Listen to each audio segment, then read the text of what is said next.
தமிழ்நாடு ஆளுநர் ஆர்.என். ரவி தனக்கென தனி விதிகளை உருவாக்கிக் கொண்டு செயல்படுவதாக உச்சநீதிமன்றம் கடும் கண்டனம் தெரிவித்திருக்கிறது. மசோதாக்களை நிலுவையில் வைத்துள்ளது தொடர்பாக தமிழ்நாடு அரசு தொடர்ந்த வழக்கில் ஆளுநர் ரவிக்கு உச்சநீதிமன்றம் சரமாரியான கேள்விகளை எழுப்பியிருக்கிறது. ஆளுநர் தமக்கு வேண்டியபடி சுயமாக முடிவெடுத்துள்ளார் என தெரிவித்திருக்கிறார்கள். இது பற்றிய கருத்து நம்மிடம் பகிர்ந்து கொள்வதற்காக தொலைபேசி வாயிலாக இணைகிறார் பத்திரிகையாளர் திரு பூபேந்திரன். வணக்கம் சார். இன்றைய வழக்கில் ஆளுநர் ஆர்.என். ரவிக்கு எதிராக உச்சநீதிமன்றம் சரமாரியான கேள்விகளை முன்வைத்திருக்கிறார்கள். தமக்கு வேண்டியபடி சுயமாக ஆளுநர் முடிவெடுத்திருக்கிறார் என்றும் அவர்கள் தெரிவித்திருக்கிறார்கள். உங்களுடைய முதற்கட்ட பார்வை என்ன சார்? உச்சநீதிமன்றம் இத்தனை கடுமையாக கூறிய பிறகு ஆர்.என். ரவி அவர்கள் திருந்துவாரா என்பதுதான் தமிழ்நாட்டு மக்களுடைய எதிர்பார்ப்பு. ஆனால் உச்சநீதிமன்றம் வெறும் குட்டு வைப்பது மட்டுமல்ல இந்த வேலை. பல முறை தமிழக அரசு உச்சநீதிமன்றம் முறையிடுறாங்க. இந்த மாதிரி இரண்டாவது முறை அரசு கோப்பு அனுப்பினால் அவர் அனுமதி கொடுக்கணும். அதுக்கு வேற வழியே இல்லை. அவருக்கு அரசு சட்டத்திட்டப்படி அரசியல் சட்டத்திட்டப்படி அவர் கையெழுத்து போட்டு அனுப்புவதை தவிர வேறு வழியே இல்லை என்ற ஒரு பட்சத்தில் 3 ஆண்டுகளாக மசோதாக்களை ஊற போட்டு சுப்ரீம் கோர்ட் சொன்ன பிறகு இவர் திருந்துவாரா? அதுக்கு ஒரே வழிதான் இருக்கு. இவர் தனக்கென விதிகளை வகுத்து செயல்படுகிற கவர்னர் இப்படியெல்லாம் பண்ணாலும் இவர் திருந்த போவதில்லை. மத்திய அரசின் ஏஜென்டாக தமிழக அரசுக்கு நெருக்கடி கொடுக்கிற இந்த கவர்னருக்கு உச்ச நீதிமன்றம் வெறும் வார்த்தைகளால் சூடு போட்டால் பத்தாது, கடுமையான ஒரு அபராதத்தை போடணும். இப்போ தமிழக அரசு இத்தனை ஆண்டு உச்ச நீதிமன்றத்தில் வழக்கு தொடுத்த அந்த வக்கீல்கள் கட்டணம், அந்த அத்தனை கோடியும் இதான் செலுத்த வேண்டும். தமிழக அரசு முறை நியாயமாக போய் அப்ரோச் பண்ணிச்சு. அதற்கு பிறகும் இவர் அனுமதிக்க மாட்டேன், மசோதாக்கு ஜனாதிபதிக்கு அனுப்புவேன், இல்ல உங்களுக்கு திருப்பி அனுப்புவேன், எனக்கு பிடிக்கல நானே வச்சுப்பேன். யார் பணங்க? யார் வரி பணம்? இப்போ இவருக்கு தேர்ந்தெடுக்கப்பட்ட அரசு திமுக அரசு.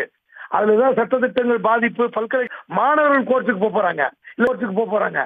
இவர் எதுக்கு வச்சிருக்காரு மசோதா? பல்கலைக்கழக மசோதாக்களை இவர் ஊற போட்டு வைத்திருப்பதால் யாருக்கு நட்டம், யாருக்கு லாபம்? RSS கொள்கை, பாஜக கொள்கையை ஏற்றுக்கொண்டால் அடுத்த நாளே பல்கலைக்கழக கையெழுத்து போடுவார். உச்ச நீதிமன்றம் குட்டு வைத்த பிறகு இவர் திருந்தவில்லை என்றால் உச்ச நீதிமன்றம் தயவு செய்து இப்படி ஒரு ஆர்டர் பண்ணும். தமிழக அரசு இவருக்கு எதிராக உச்ச நீதிமன்றத்துக்கு வாதாடுகிற அந்த முழு கட்டணத்தையும் இவர் சொந்த செலவில் செலுத்த வேண்டும் என்ற உத்தரவு போட்டாதான் ஆர்.என். ரவிக்கு மட்டுமல்ல, எதிர்கட்சி ஆளுகிற மாநிலங்களுக்கு கவர்னர்களுக்கெல்லாம் இது ஒரு பாடமாக அமையும்.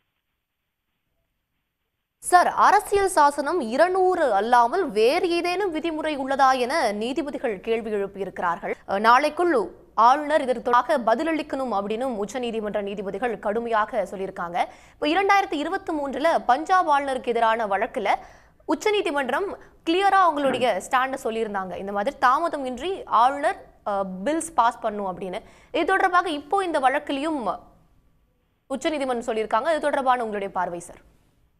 உச்சநீதிமன்றம் பஞ்சாப் மாநிலத்துக்கு மட்டுமல்ல, தமிழ்நாட்டிலே பேரறிவாளன் கேஸ்ல ஆகட்டும், மற்ற விவகாரத்திலும் பல முறை குட்டு வைத்திருக்கிறது. குட்டு வைத்து இவர் திருந்தாத காரணம் என்ன? இவருக்கு தனக்கென விதிகள் இவருக்கு என்ன இருக்கு? அரசியலமைப்பு சட்டத்தின்படி விதிகளோட தானே இயங்க முடியும் கவர்னர் என்பவர் என்ன? மத்திய அரசால் அனுப்பப்படுகிற ஒரு ஏஜென்ட். அந்த ஏஜென்ட்டுக்கு என்ன ரோல் இருக்கு? ஒரு ரோலும் கிடையாது. ஆனால் இதே ஆளுங்கட்சி வேற ஏதாவது மத்திய பாஜக ஆளுகிற மாநிலங்களில் என்னெல்லாம் சட்டம் கொண்டு வந்தாலும் கவர்னர் கண்ணு மூடி கையெழுத்து போடுவார். ஆனா எதிர்கட்சி ஆளுகிற மாநிலங்கள் இப்படி ஒரு நிலைப்பாடு. அதுக்குதான் சொல்றேன், நீங்க இவர் எப்படி செயல்படுகிறார் எல்லாம் நம்ம பார்த்துட்டோம். சண்டை போட்டாச்சு. போய் ஆளுநர் மாளிகை முன்பு மக்கள் போராடினால் 10 பல்கலைக்கழக துணைவேந்தர் இல்லாத கொடுமை, துணைவேந்தர் இல்லாததால் எத்தனை நிர்வாக சீர்கேடுகள், எத்தனை பிரச்சனைகள். அப்போ இதற்கெல்லாம் காரணம் யாரு? இவர் தான், ரவிதான். தமிழ்நாடு அரசோடு இணைந்து செயல்படும் முடிவை எடுக்காத நபர் இவர் தான். தேநீர் விருந்துக்கு முதலமைச்சர் அழைத்து நீங்கள் சொன்ன பிறகு, அதன்படி முதலமைச்சர் தேநீர் விருந்துக்கு சென்ற பிறகும் என்றால் நீதிமன்றம் மீண்டும் வேண்டியதில்லை. ஒரே வாய்ப்பு நமக்கு தேவையில்லைன்றதான் தமிழ்நாடு அரசோட நிலைப்பாடு. அப்படி ஒரு நிலைப்பாடு எடுக்க முடியாது. அதை என்ஜாய் பண்ணுங்க. ஒரு 350 ஏக்கர் ஆறு, பெட்ரோல், எல்லா வசதியும். தமிழ்நாடு மக்களுக்கு எதிராகவே செயல்படுகிற ஆர்.என். ரவிக்கு என்ன தண்டனை? இதுதான் முக்கியமான கேள்வி. உச்ச நீதிமன்றம் இந்த முறை போடுகிற போடு, கொடுக்கிற சூடு, விழுகிற அடியில் ஆர்.என். ரவி மட்டுமல்ல, தமிழ்நாட்டில் இந்தியாவில் இருக்கிற எல்லா எதிர்கட்சி ஆளுகிற மாநிலங்களுக்கும் இது ஒரு பாடமாக அமையும். இணைப்பில் உங்களுடைய கொண்டமைக்கு நன்றி சார். தொடர்ந்து கருத்துக்களை நம்மிடம் பகிர்ந்து கொள்வதற்காக வணக்கம் சார். உரி மசோதாக்களை ஆளுநர் நிறுத்தி வைக்கக்கூடாது என்று இன்றைய வழக்கில் உச்சநீதிமன்றம் ஒரு கடுமையான கண்டனத்தை ஆளுநருக்கு பதிவு செய்திருக்கிறது. உங்களுடைய முதற்கட்ட பார்வை என்ன சார்?